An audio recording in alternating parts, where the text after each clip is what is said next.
মানবতাবিরোধী অপরাধ মামলায় হাসিনা কামালের মৃত্যুদণ্ডের পূর্ণাঙ্গ রায় প্রকাশ। প্লট জালিয়াতির মামলার রায় আজ। সব দল ঐক্যবদ্ধ থাকলে কেউ নির্বাচন ঠেকাতে পারবে না বললেন সিএসি। ভোটের আগে আইন শৃঙ্খলা পরিস্থিতি উন্নতির আশা। চট্টগ্রামের রাউজানে বেড়েছে খুন সহ নানা অপরাধ ঠেকাতে মাঠে নেমেছে র্যাব পুলিশ। অস্ত্র উদ্ধার সহ ধরা পড়ছে আসামি। এবং নড়াইলের রোপা আমনের বাম্পার ফলন, চলছে ধান কাটা ও মাড়াইয়ের কাজ। লক্ষ্যমাত্রার চেয়ে বেশি ফলন হয়, খুশি কৃষকরা।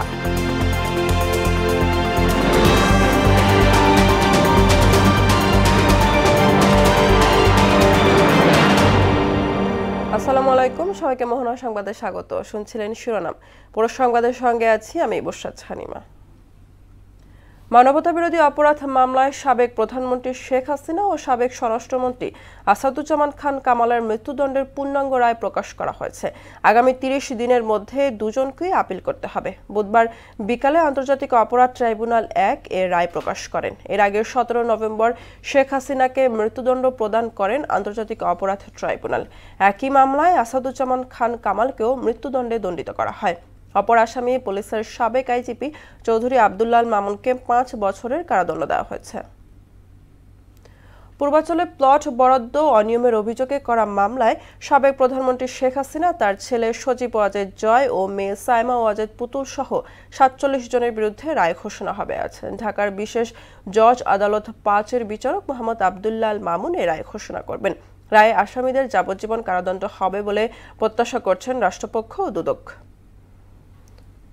অপব্যবহার করে পূর্বাঞ্চল নতুন শহর প্রকল্পে ১০ কাঠার সরকারি প্লট বরাদ্দ নেওয়ার অভিযোগে গত ১৪ জানুয়ারি শেখ হাসিনা সহ ৮ জনের বিরুদ্ধে একটি মামলা করেন দুদক। ত্রয়োদশ জাতীয় নির্বাচন সামনে রেখে দেশের ৬৪ জেলায় নতুন পুলিশ সুপার নিয়োগ দিয়েছে সরকার। স্বরাষ্ট্র মন্ত্রণালয় থেকে সংক্রান্ত প্রজ্ঞাপন জারি করা হয়েছে। এদিকে লটারির মাধ্যমে এসপি নিয়োগ দেওয়ার মেধাবী কেউ বাদ পড়েনি বলেও দাবি করেন স্বরাষ্ট্র উপদেষ্টা জাহাঙ্গীর আলম চৌধুরী। সচিবালয় কৃষি মন্ত্রণালয়ে এক ব্রিফিংয়ে এসব কথা বলেন তিনি। উপদেষ্টা বলেন, এসপি নিয়োগের ক্ষেত্রে বিভিন্ন জেলার আইন শৃঙ্খলা পরিস্থিতি বিবেচনায় ABC হিসাবে ৩টি ক্যাটাগরি করা হয়েছে। এছাড়া সড়কের চাঁদাবাজি ঠেকাতে সরকার কঠোর অবস্থানে যাচ্ছে বলেও জানান জাহাঙ্গীর আলম চৌধুরী।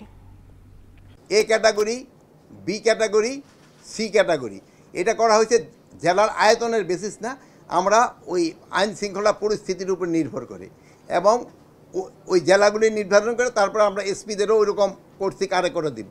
তারপরে ওই লটারি করে যারটা যেই জেলায় যার কপাল আসছে ওই জেলা ছেয়ে পড়ছে। চাঁদাবাজি এটা আমাদের অবশ্যই রুখতে হবে। যেই সব এলাকায় স্পটগুলিতে চাঁদাবাজি হয় আপনারা আমাদের অবশ্যই জানাবেন। এদিকে সারা দেশে একযোগে ৮২৬ বিচারককে বদলি করে প্রজ্ঞাপন জারি করেছে আইন মন্ত্রণালয়। বুধবার বিকেলে আইন, বিচার ও সংসদ বিষয়ক মন্ত্রণালয়ের উপসচিব AFM গুলজার রহমানের স্বাক্ষরে প্রজ্ঞাপন জারি হয়। এতে ৩টি পদে মোট পদোন্নতি ও পদায়ন হয়েছে ৮২৬ জনের। এর মধ্যে অতিরিক্ত জেলা জজ থেকে জেলা জজ ২৫০ জন, যুগ্ম জেলা জজ থেকে অতিরিক্ত জেলা জজ ২৯৪ জন ও সিনিয়র সহকারী জজ থেকে যুগ্ম জেলা জজ ২৮২ জন। প্রজ্ঞাপনে বদলিকৃতদের দফতর প্রধানের মনোনীত কর্মকর্তার কাছে আগামী ২৭ নভেম্বরের মধ্যে দায়িত্বভার অর্পণ করে ১ ডিসেম্বরের মধ্যে বদলিকৃত কর্মস্থলে যোগদানের অনুরোধ করা হয়। ভোটের আগে আইন শৃঙ্খলা পরিস্থিতি আরও উন্নতি হবে বলে জানিয়েছেন প্রধান নির্বাচন কমিশনার AMM নাসির উদ্দিন। বুধবার সকালে বিজেপি সদর দফতর জাতীয় নির্বাচনকে কেন্দ্র করে প্রশিক্ষণ মহড়ায় তিনি এই কথা জানান। ভোটে ব্যাঘাত ঘটে এমন অনাকাঙ্ক্ষিত ঘটনা প্রতিহত করতে সব ধরনের প্রস্তুতি নেওয়া হচ্ছে বলেও জানান সিএসি। এমআর আসাদের রিপোর্ট। ত্রয়োদশ জাতীয় নির্বাচনে আইন শৃঙ্খলা পরিস্থিতি নিয়ন্ত্রণে রাখতে ১২ শতাধিক বিজিবি সদস্যের প্রশিক্ষণের আয়োজন করা হয়েছে। এ কার্যক্রম পরিদর্শনে বাহিনীর সদর দপ্তরে যান প্রধান নির্বাচন কমিশনার AMM নাসির উদ্দিন। মহড়া পরিদর্শন শেষে সিইসি বলেন, এখন আইন শৃঙ্খলা পরিস্থিতি পুরোপুরি নিয়ন্ত্রণে নেই, তবে ভোটের আগেই পরিস্থিতির উন্নতি হবে।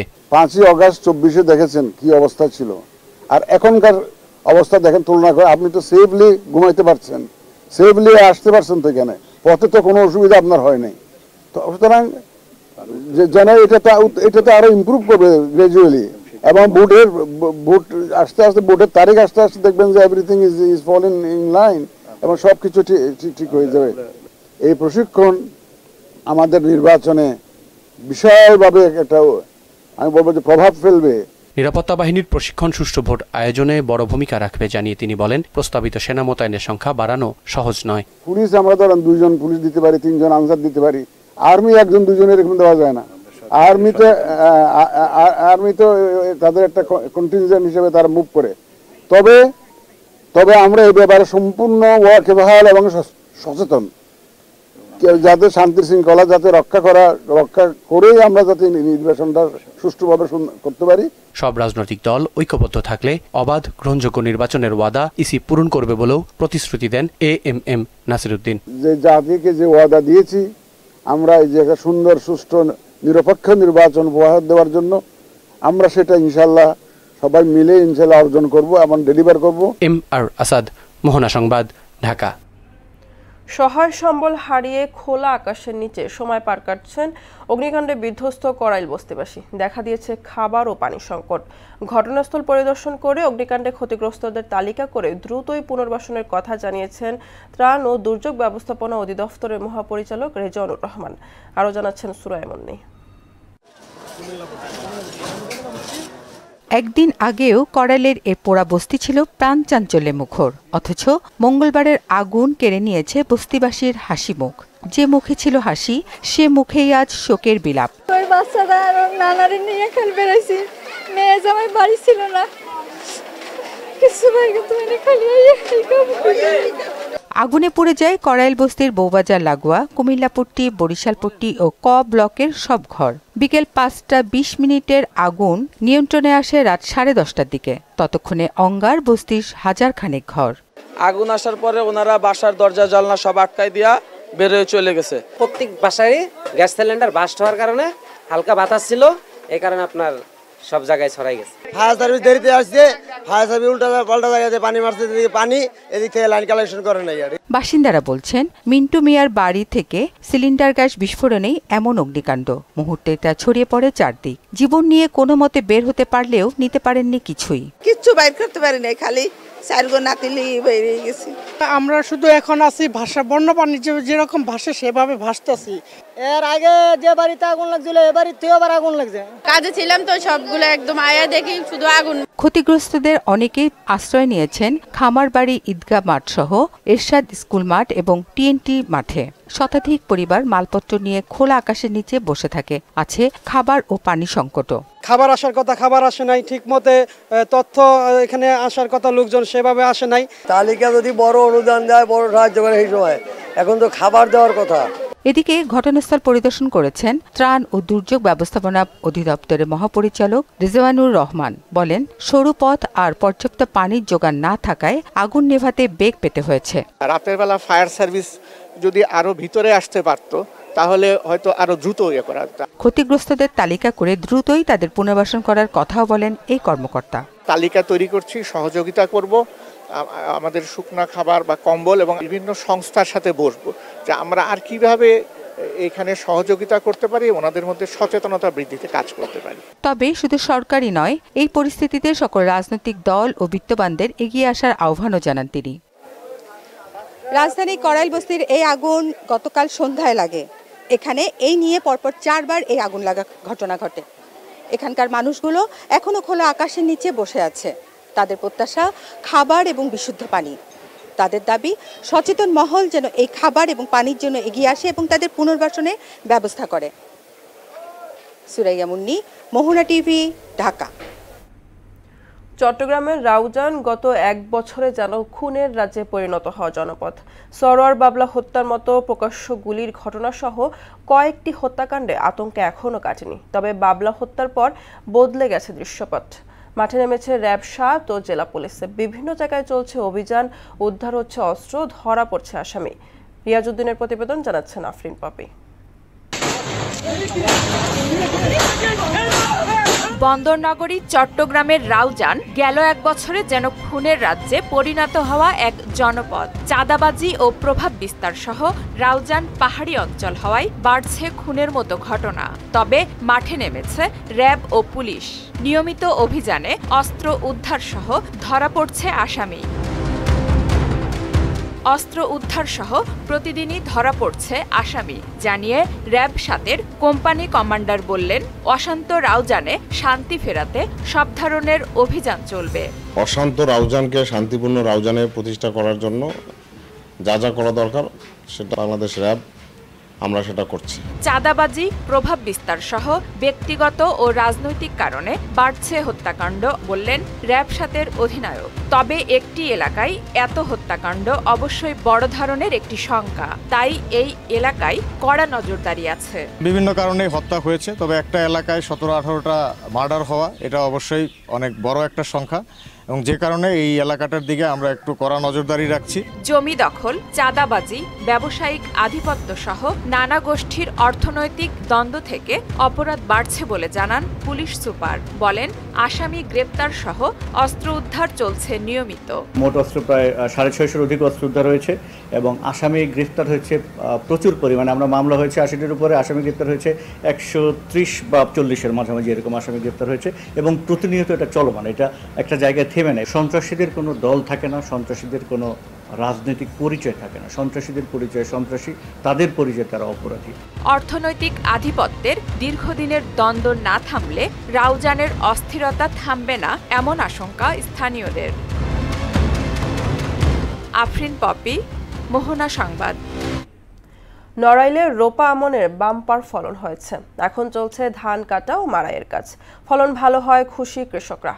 অনুকূল আবহাওয়ার কারণে লক্ষ্যমাত্রার চেয়ে বেশি ফসল হয়েছে। উৎপাদন বৃদ্ধিতে নিয়মিত কৃষকদের পরামর্শ ও উপকরণ সরবরাহ করছে কৃষি অধিদপ্তর। হাফিজুল নীলুর প্রতিবেদন, জানাচ্ছেন সিফাত রহমান জেসিম। মাইলের পর মাইল রোপা আমন ধানের সমারোহ নড়াইলের বিভিন্ন গ্রামে। পুরোদমে চলছে ধান কাটা ও মাড়াইয়ের কাজ। ব্যস্ত সময় পার করছেন কৃষক। আবহাওয়া অনুকূলে থাকায় আমনের বাম্পার ফলন হয়েছে। কৃষকরা বলছেন, বিগত বছরের তুলনায় ফলন ভালো হয়েছে। তৃপ্তির হাসি ফুটেছে তাদের মুখে। আমি 60,000 জমি করি, মোটামুটি ধানের ফলন খারাপ হয়নি। তা সরকার যদি একটু সারের দাম ওষুধের দাম কমায় তাহলে আমরা একটু বেঁচে থাকতে পারি। বর্গা জমি করে যে ধান ফসল লইছে, ভালো ফসল লইছে, আগের বাড়ির চাইয়ে। এরা চুরি করে, তারপরে মনে 2 কেজি করে নেয়, দাম আমাদের ঠিক মতন দেয় না। ধান ভালো হয়েছে, তা যদি ধানের ফসল দাম যদি একটু ভালো পাই তাহলে আমরা বেঁচে থাকতে পারবো। কৃষি অধিদপ্তরের উপপরিচালক জানালেন, লক্ষ্যমাত্রার চেয়ে বেশি জমিতে ধানের আবাদ হয়েছে। চাষাবাদ সহজ ও সুলভ করতে বিনামূল্যে বীজ, সার, কীটনাশক সহ বিভিন্ন প্রণোদনা দেওয়ার কথাও জানান তিনি। এবছর আবহাওয়া ভালো থাকায় এবং কৃষি উপকরণ সঠিকভাবে পাওয়ায় কৃষকদের উৎপাদন খুবই ভালো হয়েছে। আশা করি বাম্পার ফলন হবে। আমরা যে কর্তন করেছি এর মধ্যে hybrid 5.5 metric ton per hectare এবং উপসি 4.5 মেট্রিক টন পার হেক্টর উৎপাদন হয়েছে। জেলায় এবছর 43,500 হেক্টর জমিতে রোপা আমন ধানের চাষ হয়েছে। সিফাত রহমান জেসি, মোহনা সংবাদ। আগাম শীতকালীন সবজি বাঁধাকপি ও ফুলকপি চাষ করে বাজিমাত করেছেন কুষ্টিয়ার দৌলতপুরের চাষিরা। স্থানীয় চাহিদা মিটিয়ে এসব কপি যাচ্ছে ঢাকা সহ দেশের বিভিন্ন জেলায়।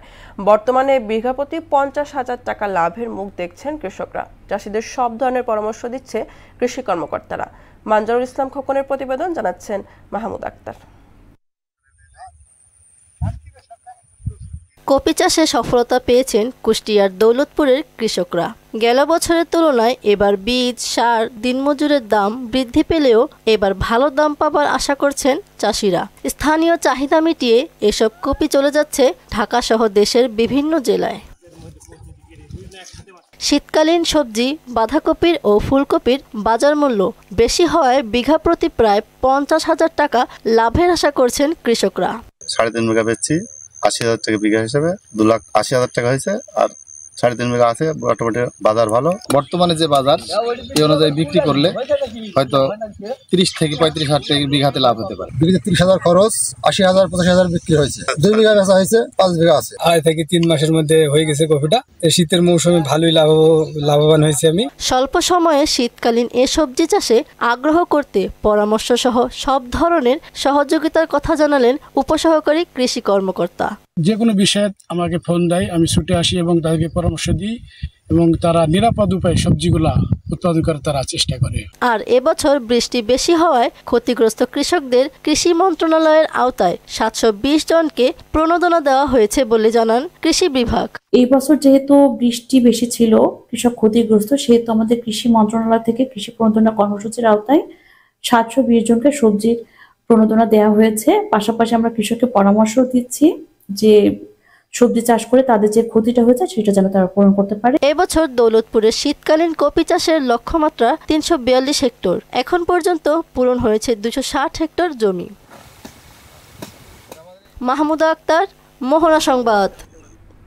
বিএনপির ভারপ্রাপ্ত চেয়ারম্যান তারেক রহমানের 61তম জন্মদিন উপলক্ষে ডাক্তার মুজিব নিউবর্ন ফাউন্ডেশনের উদ্যোগে 3 পথ নবজাতককে পৃথক 3টি নিঃসন্তান দম্পতির কাছে হস্তান্তর করা হয়েছে। বুধবার দুপুর নারায়ণগঞ্জের সাইনবোর্ড এলাকায় অবস্থিত হাসপাতালটির কর্তৃপক্ষ আদালতের মাধ্যমে মুগ্ধ, ফিরিস্তা ও জোহরানকে নতুন পরিবারের কাছে তুলে দেন। আরও জানাচ্ছেন হুমায়ুন কবির। রাস্তায় কুড়িয়ে পাওয়া হতভাগা 3 নবজাতক পেল নতুন পরিবার। 11 মাস আগে মুগ্ধকে, 5 মাস আগে ফারিস্তানকে ও 1 মাস আগে জোহরানকে অসুস্থ অবস্থা উদ্ধার করে নারায়ণগঞ্জের সাইনবোর্ড এলাকা অবস্থিত বাংলাদেশ নবজাতক হাসপাতালে চিকিৎসা দিয়ে সুস্থ করা হয়। কোনো মা তার নবজাতক প্রতিপালনে অক্ষম হলে নিজের হাসপাতালে যোগাযোগ করার আহ্বান জানান মুজিব নিউবর্ন ফাউন্ডেশনের প্রতিষ্ঠাতা ডাক্তার মুজিবুর রহমান। পৃথিবীতেই শুধুমাত্র পথ নবজাতক নিয়ে কাজ করে এই ফাউন্ডেশনের একমাত্র ফাউন্ডেশন। বাংলাদেশের 64টা ডিস্ট্রিক্টের প্রত্যেকটা মানুষ জানবে যে বাচ্চাগুলো ফেলে দেওয়ার দরকার নেই, তাদের চিকিৎসার ব্যবস্থা আছে এবং তাদের লালন-পালনের ব্যবস্থা আছে, পরিবার পালনের ব্যবস্থা আছে।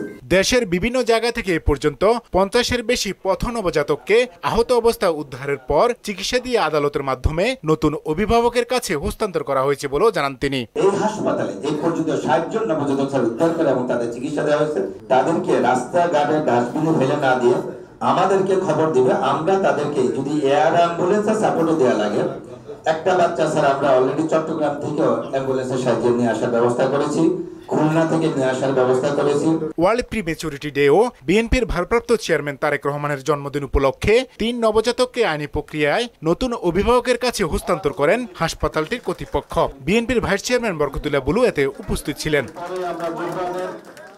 এই সময় প্রধান অতিথির বক্তব্যে ডাক্তার মুজিবের এই মানবিক উদ্যোগের প্রশংসা করেন বরকতুল্লাহ বুলু।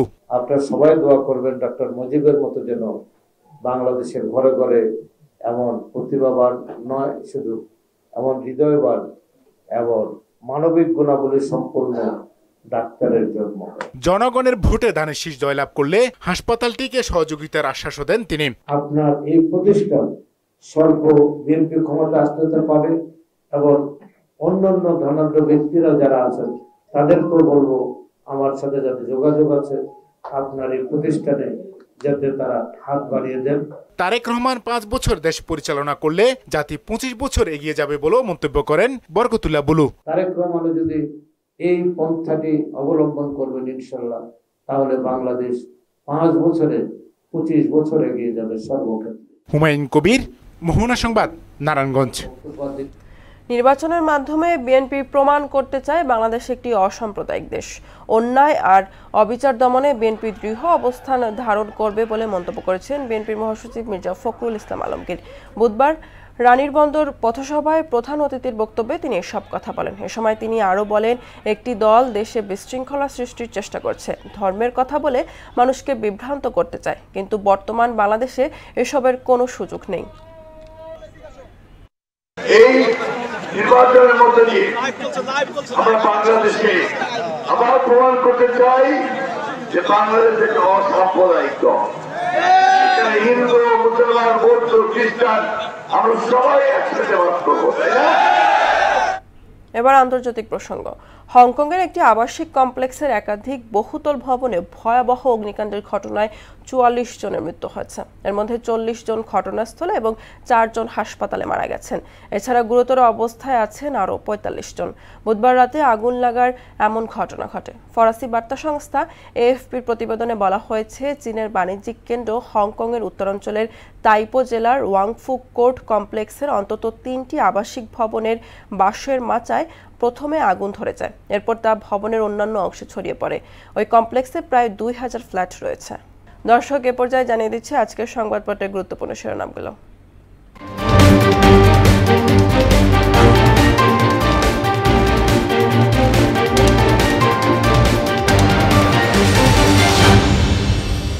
প্রথম আলো শিরোনাম করেছে খেলাপি ঋণ বেড়ে এখন 6.5 লাখ কোটি টাকা। অতি ঝুঁকিপূর্ণ ভোট কেন্দ্র বেশি ঢাকায়, জাতীয় সংসদ নির্বাচন। দৈনিক ইত্তেফাক শিরোনাম করেছে নির্বাচনী প্রশাসন সাজাচ্ছে সরকার, লটারিতে পদায়ন 64 এসপির, ওসিদেরও পদায়ন হবে লটারিতে। পূর্বাঞ্চলে প্লট বরাদ্দে জালিয়াতি, শেখ হাসিনা, পুতুল ও জয়ের মামলার রায় আজ। সমকাল শিরোনাম করেছে 20টি আসনে মনোনীত প্রার্থীর বিরুদ্ধে বিদ্রোহীরা তৎপর, বিশ্বের সবচেয়ে জনবহুল শহর হওয়ার পথে Dhaka.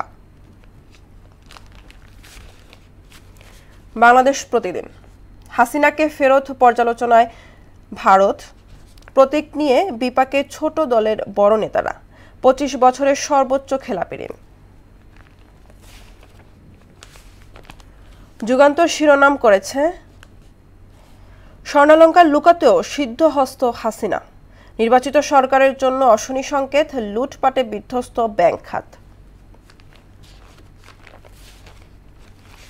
The daily star government reshuffles SPs in all districts ahead of polls, manual lottery draws mixed reactions. Bad loans continue to break records, defaulted loans hit টাকা 6.44 লাখ crore. দর্শক, এই ছিল আজকের সংবাদপত্রের গুরুত্বপূর্ণ শিরোনামগুলো। শেষ করব মোহনা সংবাদ, যাবার আগে শিরোনামগুলো আরো একবার।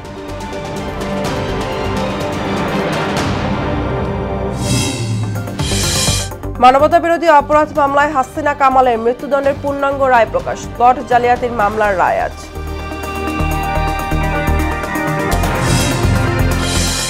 সব দল ঐক্যবদ্ধ থাকলে কেউ নির্বাচন ঠেকাতে পারবে না, বললেন সিএসএ। ভোটের আগে আইন শৃঙ্খলা পরিস্থিতি উন্নতির আশা। চট্টগ্রামের রাউজানে বেড়েছে খুন সহ নানা অপরাধ ঠেকাতে মাঠে নেমেছে র্যাব, পুলিশ। অস্ত্র উদ্ধার সহ ধরা পড়ছে আসামি। এবং নড়াইলের রোপা আমনের বাম্পার ফলন, চলছে ধান কাটা ও মাড়াইয়ের কাজ। লক্ষ্যমাত্রার চেয়ে বেশি ফলন হয়, খুশি কৃষকরা।